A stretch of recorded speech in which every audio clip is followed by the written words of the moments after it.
Good afternoon. This afternoon we are here with Mr. Chinomnso Onwunta, and he's an ex-student of Stellenbosch University Electrical and Electronic Department. Good afternoon, Chinomnso. Good afternoon, Tines. Oh, nice to be here. So good to speak to you again after so many years. So Chinomnso, I want to give some of the high school learners an idea of what engineering is, where it can lead you to, and I think you're a perfect example of what engineering can really do for you. In terms of a mindset and a background. So maybe just talk us through, first of all, what brought you to engineering? Okay. So engineering has always been something that I wanted to do, right, when I was young, from a tender age. So when I used to fix a lot of things like TV and radios at home, I thought, oh, this could be cool to do as a career. So it's always been something that has come along with me. And I'm glad that I ended up pursuing that career because it's opened quite a lot of doors for me. Yeah, so I'll say mine has been conviction from a young age, and obviously it can be different for different people. So, yeah. Okay, fantastic. So when did you complete your degree, Chinomnso? In 2014, I graduated. Yeah, that's a while. So just talk us through what your career path has looked like since then, please. Okay, so after I finished my degree, I joined, I worked for a firm in Cape Town, actually, called Electrowave. They were doing in the offshore industry, a lot of electrical work in the offshore industry. They sort of also had like operations land-based as well, but I mostly dealt with projects offshore. And I did that for a little bit, and then I went on because you get so diversity of expertise or a diversity of qualities. So then I went on to become a project manager for a small business.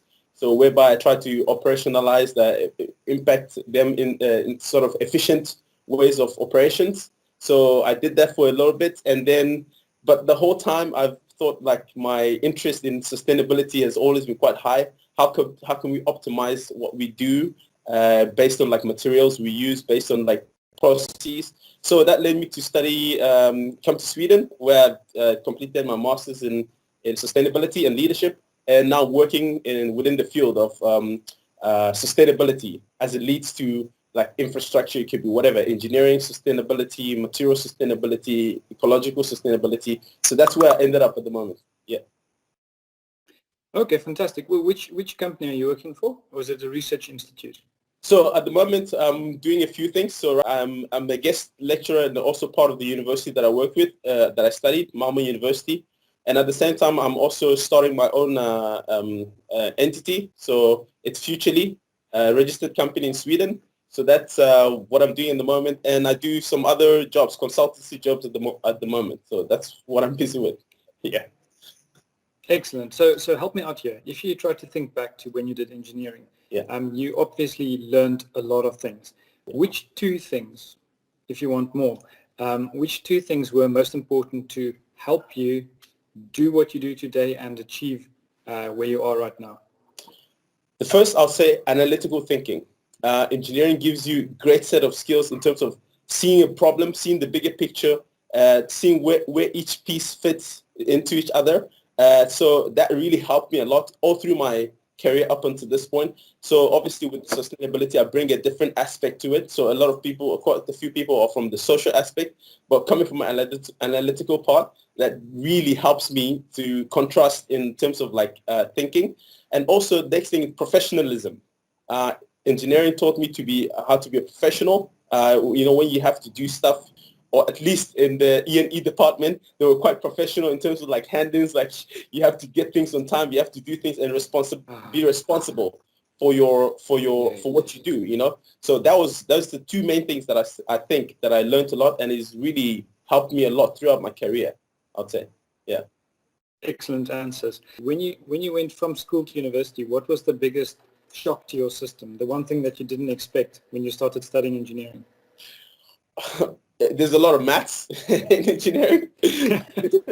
just so you the know. The amount of math. Exactly, the amount of math. And also there's this almost a sense of responsibility. The lecturers are there to guide you, help you through the process, but the ultimate responsibility lies within you.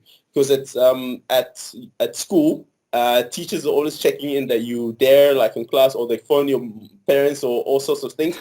But university, you go or you don't go. It's the responsibility is yours. So you have to be responsible for the actions. You have to obviously, you know where your vision is, and if your vision is to be an engineer, to like go in the long term and do this, then you have to be committed and dedicated to finishing the degree. It can be challenging, but it's very rewarding as well. So try to think back to when you graduated, and knowing what you know now, what surprised you most about going into industry and working as an engineer, as opposed to what you expected when you just graduated? What I would say though is I think that when you study, you get a lot of theoretical knowledge. I felt I was so grounded in the theoretical part of it, but you still need that practical experience. So I remember coming into the field and like when I started working, because it was not exactly pure E&E, there was a bit of marine work involved. I thought, okay, this is something not entirely the same, but because, like I said, and the analytical processes that you learn from engineering, you can apply it. You can apply it in diversity of ways. So that for me helped a lot. So I think the transition from theory to practicality was the biggest step. So when you start working with it on a daily basis, like, of course I've learned this, of course I've done this. So yeah, that was that.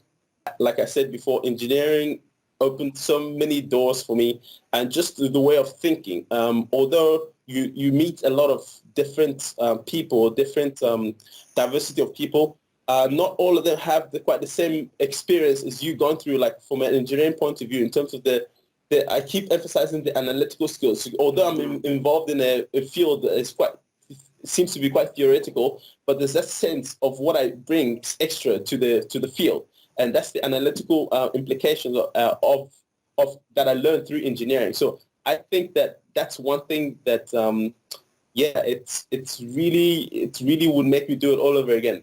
Yeah. Thank you very much for spending time with us, sharing your wisdom with us. Good luck with your 2 positions there in Malmo, Sweden, and keep going. We're watching your career with interest. Thanks very much. Thank you very much. So talk me through a typical day at the job that you're at the moment. Okay.